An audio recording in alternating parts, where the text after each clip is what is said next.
1 hlas ľudu.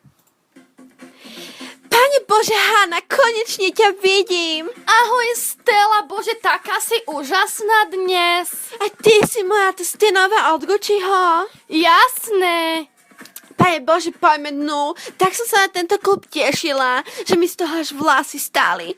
Aj ja strašne. Od veľa ľudí som počula len samé dobré ohlasy. Poďme dnu. Dobre, poďme. A čo si dáme, moja? Ja by som si dala asi radšej Sex on the Beach, jak hoci čo iné. A ty? Ja si dám tiež barman, 2x Sex on the Beach. Ďakujeme. Ďakujeme. Vieš čo?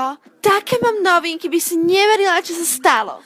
Aké pre Boha, čo sa stalo? Vieš čo? Rozišla som sa s Patrikom. Pre Boha, taký ste boli spolu zlatí. A prečo? Neviem. A vieš čo? Vieš, čo ten blázon urobil? Podvádzal ma s Alexandrou. S tou Alexandrou? Áno, s tou. Pane Bože, čo na nej videl? Veď ty si oveľa krajšia ako ona. No veď ja viem. No veď práve, že to, že som oveľa krajšia, ja som mu nechcela, chápeš, dávať každý deň a tamta ona je, vieš, taká ľahká deva, tak asi preto.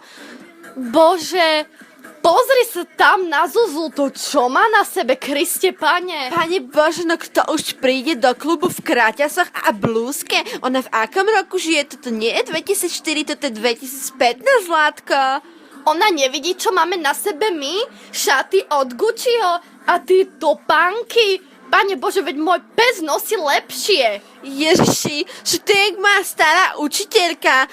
Tá mala 73 rokov. Vieš čo, moja, poď si zatančovať, toto je môj song. Poďme. Milujem to tu. Bože, je to tu úžasné a ten DJ, ako to dobre rozpeckoval. A môj Bože, to je úžasné. A pozeraj. Tam je Peter, poďme za ním. Bože, pozri sa, aký je dnes dobrý. Bože. O môj Bože, on je krásny. Vieš čo? Poďme do seba hodiť vodku s džusom a pôjdeme za ním. Poďme teda.